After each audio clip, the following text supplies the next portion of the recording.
கடந்த கிட்டத்தட்ட 4.5 வருடத்துல திமுக ஆட்சி வந்ததிலிருந்து பெண்களுக்கு பாதுகாப்பு சுத்தமா இல்லை தமிழகத்துல. முதலமைச்சர் அவர்கள் கிட்ட நாங்க கேட்குற கேள்வி ஒண்ணுதான், பெண்களுக்கு பாதுகாப்பு எப்போ கொடுக்க போறீங்க?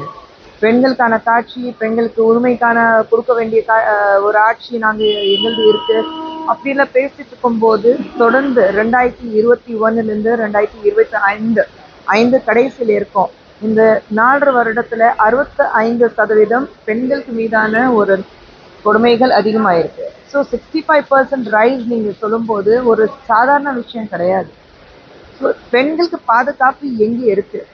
எல்லாம் இந்த மாதிரி ஒரு பிரச்சனைகள் இருக்கும்போது, கோயம்புத்தூர் இருக்கட்டும், பொள்ளாச்சி இருக்கட்டும், அண்ணா யூனிவர்சிட்டி இருக்கட்டும், இல்லை பல இடங்கள்ல இந்த மாதிரி பிரச்சனைகள் வரும்போது முக்கியமான காரணம் வந்து போதைப் பொருட்கள் அல்லது டாஸ்மாக்.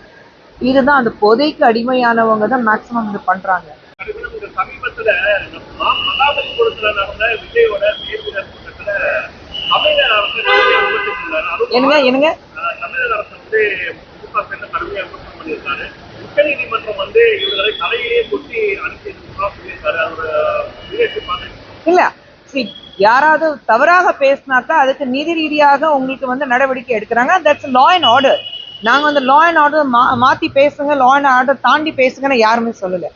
நம்ம நாட்டுல வந்து சட்டம்னா வந்துட்டாக்கா அது முதலமைச்சர் இருக்கட்டும், துணை முதலமைச்சர் இருக்கட்டும், ஒரு சராசரி மனுஷங்களே இருக்கட்டும், எல்லாருக்கும் ஒண்ணுதான். எல்லாருக்கும் வந்து யாருக்கும் அந்த விதிவிலக்கு கிடையாது. உங்களுக்கு வேற சட்டம், எங்களுக்கு வேற சட்டம்.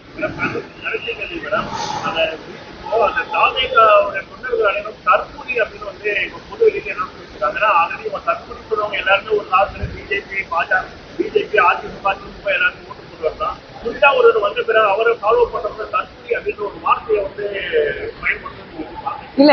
நான் அதுக்கு பத்தி தேவிகாக்கு நான் வந்து ஸ்போக்ஸ் பர்சன் கிடையாது. எல்லாமே அவங்களை பத்தி கேள்வி வந்தா பதில் கொடுக்கறதுக்கு இதுக்கு வந்து விஜய் அவர்கள் தான் பதில் கொடுக்கணும். தவறாக பேசியிருந்தாருன்னா விஜய் அவர்கள் தான் தன்னுடைய கட்சியில இருக்கிறவங்களை கூப்பிட்டு இந்த மாதிரி தவறாக பேசக்கூடாது. நான் ஏன் சொல்றேன்னா, நான் அரசியலுக்கு